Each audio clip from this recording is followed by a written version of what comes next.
आपने कभी सोचा है कि हिंदू देवियां पहाड़ों पर गुफा में क्यों वास करती है? नमस्कार, आप देख रहे हैं punjabkesari.com। मैं आपके साथ हूं ज्योति शर्मा। क्योंकि आज बात करेंगे कि हिंदू देवियां पहाड़ों में क्यों वास करती है।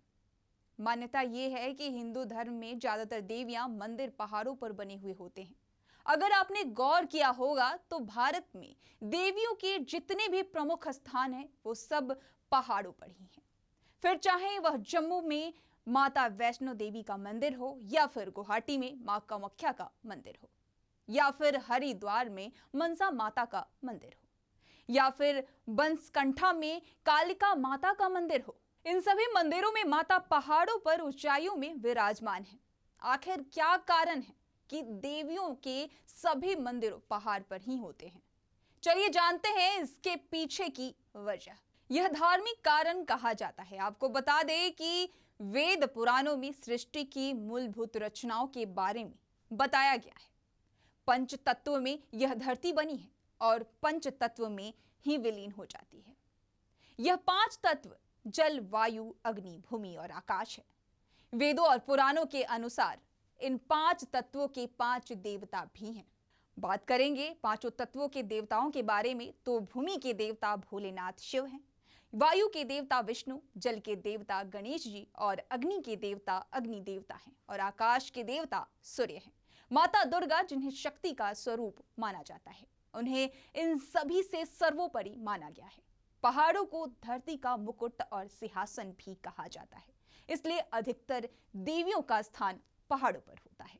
एक कारण यह भी माना गया है। अब वो कारण क्या है उसके बारे में बताते हैं। दरअसल ऊंचे पहाड़ों पर देवियों के मंदिर होने के पीछे यह भी माना जाता है कि पुराने समय में साधु संतों को इस बात का अंदेशा था, इंसान जितने भी समतल जमीन है उसे अपने इस्तेमाल में ले ही आएगा और कहीं पर भी एकांत नहीं बचेगा, क्योंकि जब साधना और ध्यान करने के लिए एकांत बेहद जरूरी होता है। ऐसे में पहाड़ों को देवियों का स्थान बनाने के लिए उचित समझा गया और ऊंचे पहाड़ों पर वातावरण भी शुद्ध होता है, तो साथ ही वहां जाकर सकारात्मकता का भी अनुभव होता है, इसलिए देवियों का स्थान पहाड़ों पर है। अब बात करेंगे कि किन किन देवियों का मंदिर पहाड़ों पर विराजमान है। पहाड़ों पर देवियों के मंदिर की बात की जाए तो सबसे मुख्य मंदिर है माता वैष्णो देवी की, जो जम्मू में है। तो वहीं इसके साथ ही गुवाहाटी में बना हुआ कामाख्या देवी का मंदिर भी श्रद्धालुओं के लिए बेहद आस्था रखता है। हरिद्वार में माता मनसा का मंदिर भी पहाड़ों पर ही बना हुआ है। भले ही यह मंदिर ऊंची चोटियों पर बने हों, लेकिन यहां आने वाले श्रद्धालुओं की संख्या में कोई कमी नहीं होती। हर साल यहां हजारों की तादाद में श्रद्धालु आते हैं। तो इसी वजह से मान्यता है कि पहाड़ों में मां दुर्गा का वास होता है और कहा जाता है ऊंची चोटियों पर विराजमान होने की वजह से मान्यता प्राप्त है कि पहाड़ों में मां भवानी या फिर देवियों का वास है। इस तरह की तमाम खबरों से रूबरू होने के लिए punjabkesari.com को लाइक, शेयर, सब्सक्राइब करना न भूलें। धन्यवाद।